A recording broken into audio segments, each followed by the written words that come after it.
नव नव audio video सबसे पहले देखबा के लेल हमर चैनल के लाल बटन दबा के सब्सक्राइब करू और घंटी के निशान पर दबा के ऑल नोटिफिकेशन के जरूर दबाओ। आप सुन रहे हैं राधे रुस्तम की आवाज में म्यूजिक डायरेक्टर धर्मेंद्र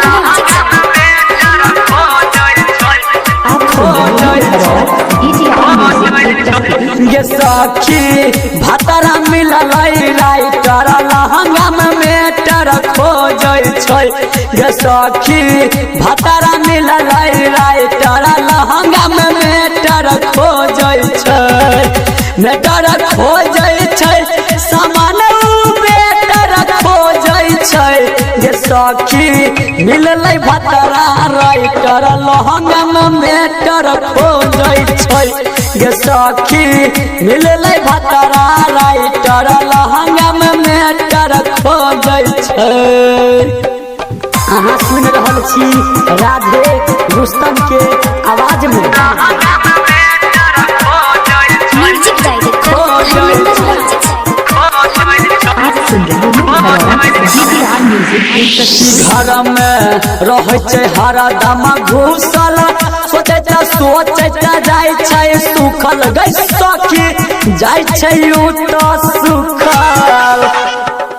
ई भरि दिन घर में रहे छै घुसल सोचैत जाय छै सुखल गै सखी जाय छै उ तऽ सुखल।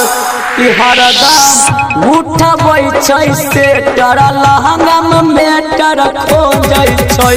गे सखी भतरा मिलल राइटर लहंगा में मेटर खोजै छै।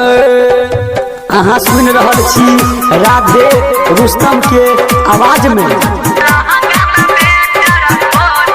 म्यूजिक डायरेक्टर आप सुन रहे हैं धरोरा CDR म्यूजिक की प्रस्तुति। बने उछल हमारा बाचल रात रात भर रहे छै जागल गै सखी रात भर रहे छै जागल। कि अब नहीं कुछ हमारा बाचल रात रात भर रहे छै जागल गै सखी रात भर रहे छै जागल। कि घर में देखे छै थिएटर लहंगा में मेटर खोजै छै। गे सखी भतरा मिलल राइटर लहंगा में मेटर खोजै छै।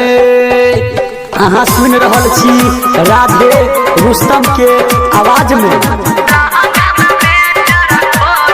म्यूजिक डायरेक्टर आप सुन रहे हैं धरोरा CDR म्यूजिक की प्रस्तुति। पूरा देख के केलकै गजन ओकरा होय नहीं छै कनियो शरम गै सखी होय नहीं छै कनियो शरम।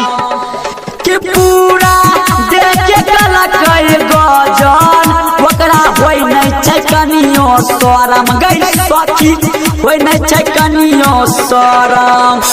कि गायक राधवा दै छौ रोज लेटर लहंगा में मेटर खोजै छौ। गे सखी भतरा मिलल राइटर लहंगा में मेटर खोजै छौ। मेटर खोजै छौ आ मालू बेटर खोजै छौ। कि भतरा मिलल तोहरा राइटर लहंगा में मेटर खोजै छौ। गे सखी भतरा मिलल राइटर लहंगा में मेटर खोजै छौ।